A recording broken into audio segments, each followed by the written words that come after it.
Well, it's clear, as per that report by Gloria Milimu, that decades later, Kenya has definitely made significant strides in terms of fighting the HIV pandemic in the country. But a lot more needs to be done.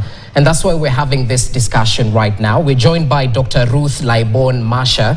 She is the CEO of the National Syndemic Diseases Control Council. And we just want to take a look at the steps taken to eradicate HIV prevalence in the country, what more needs to be done, and the concerted efforts by various stakeholders. Karibu sana Daktari, it's a pleasure to have you with us.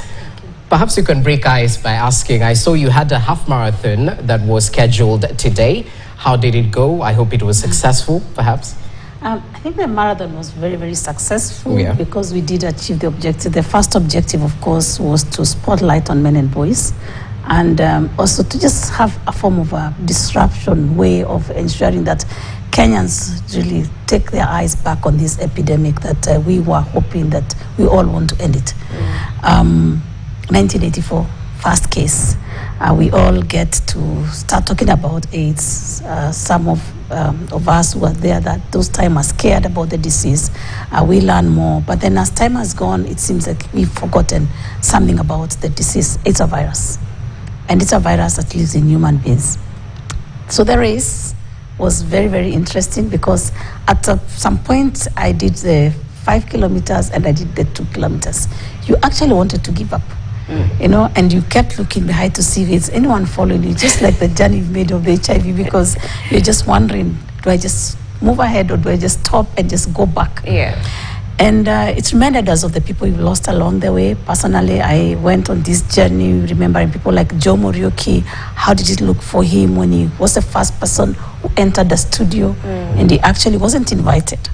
He just walked into a studio and said, hey guys, I just want to come and tell you I have HIV. Lydia Wangeshi and the Dorothy Onyangos, Asuntas. It was really a strange world for them. You have a disease, everybody's scared, and you're saying that I want to say, here I am. And that is what the journey was like for me today, you know, taking us memories back, but also a celebration. Okay. We were running, we had so many young people, we had a triple Z group that really are young people living with HIV who've come together to encourage each other to stay on treatment, and they ran with us, and it was really a beautiful moment to see what lack of stigma and how when young people come up and support themselves and really saying Gen Zs have done it. Yeah. They've, you know, this triple Z is about don't miss your appointment, don't miss your dose, and then you get your zero virus suppression. But they've made fun out of it. Until then, you can see them healthy, and they could run all the way for 5 kilometers with us. So definitely strides, good strides that have been made, not only in general, but as a country and as a community. And just looking at the report that the National Syndemic Disease Control Council released, I mean, at least 1.3 million Kenyans are living with HIV. Only 41,000 people are not, you know, on HIV treatment, which is a significant stride that we've made. But let's take a look at it in general. Where are we when it comes to this fight against HIV 4 decades later? So I think we've made success. I mean, progress. But I don't want to mistake progress with success. Because progress is, we measure how far we've come from point A to point B. But for success is going to be defined in a number of statistics. And one statistics that will define success is the AIDS-related deaths, which again is a big challenge for Kenya. Unlike other countries, we don't compare very well when it comes to deaths. And sometimes I hear people saying we don't know where these deaths are. Of course, when people die, mostly you find that you go to the hospital, the cause of death is not written, it's AIDS. But I can assure you, I have seen it in the hospitals. I've heard reports from doctors telling me that, hey, look, we are having AIDS cases with us. That's now one of the points that really is where we are now. Then secondly is the new infections. Domiciled among young people, younger, 35 years as you go back. And the worrying trend that we've had a stubborn mother-to-child transmission rate. And I want to also put a caveat here, and because today we are focusing on men. A lot of times, the mother-to-child transmission of HIV is used as a terminology because it's the biological part of it, is the mother carrying the baby. But there is a father or a sexual partner who sometimes just have the virus come from him to the mother, to the child. And the moment we do not re-emphasize to the sexual partner to see how he can pass the virus to the child during breastfeeding, pregnancy, and birth, then it means that we are trying to kind of talk about this mother alone, and yet there are other people and there's someone around her who then needed to do something about it, and that's the person who was spotlighted on today, the men. Again, we've been saying the epidemic is feminized, more women than men. You've just read the statistics, 800,000, 400,000, so it's almost double. But when you come to deaths, what do you see? They begin to equalize.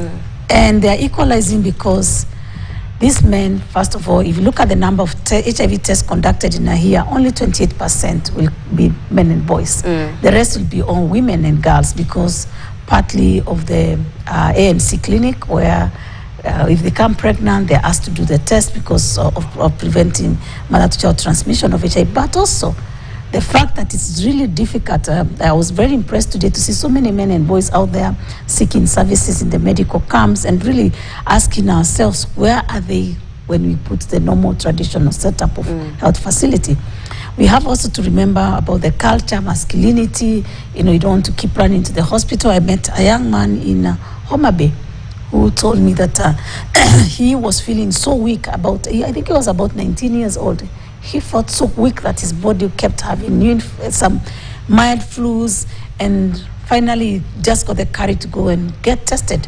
And interesting, he's 19 and he says, I think I got the HIV virus at the age of 14. So he's been living with it for 5 years? Exactly. Okay. But he could feel something was wrong with his body. So these are some of the things that we're trying to say. Can you open up? 2030 is just here. Yeah. And we had said we want to end this virus as a public health threat. And what do we mean? We want to lower the deaths. We want everyone living with HIV to be on treatment. We don't want anyone to interrupt treatment. But most importantly, we don't want new infections. So that is the success we want, that these things are all tied together, and we can pass over to a generation that says, look, there was a disease when my parents were there, but this disease is no longer a challenge today. Okay. And we have to talk about these new infections, because according to the statistics, more than 70% of these new infections are within that age group, 0 to 35 years of age. And it's quite worrying. What exactly is happening here? Because ignorance is no defense at this point and at this time of age.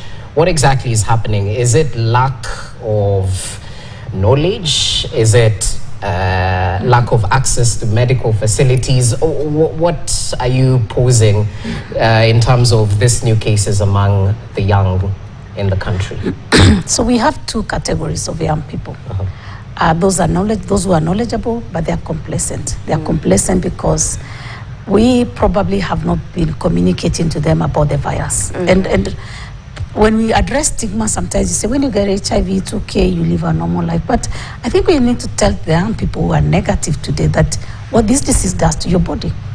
We need to tell them that, for example, it's okay if you get it, but if you don't have it, please don't look for it, because you age faster than the other people of your age. We know that also the virus does something sometimes to your organs, and eventually you end up with some comorbidities. You may end up with a kidney disease, liver diseases. So there are so many things that we haven't really unpacked and give the comprehensive knowledge about the virus itself and what it does to the body. So we have to move from that science, so that we have to go back to that science, that the young people understand it's not just about taking antiretroviral. The other element that of complacency we see is those who know, but they continue talking about high-risk sex, multiple partners, and something they are calling serial monogamy. We get shocking information now where they even talk about things like which we did not know, 3-somes, 4-somes, and all this kind of very high-risk sexual behaviors. And we need to really be open about it and start telling them that it's also not just about HIV. Unprotected sex has so many other things, chlamydia, human papilloma virus that is resulting to cervical cancer, so that as they are young and beginning to have sexual intercourse, they begin to know that the knowledge they have is sufficient for them to make decisions. Then we have, of course, the children, 10 to 14, coming to the facility when they are pregnant. And you begin to ask yourself, 2023, 11,379 children, 10 to 14, were brought to the facility to give birth.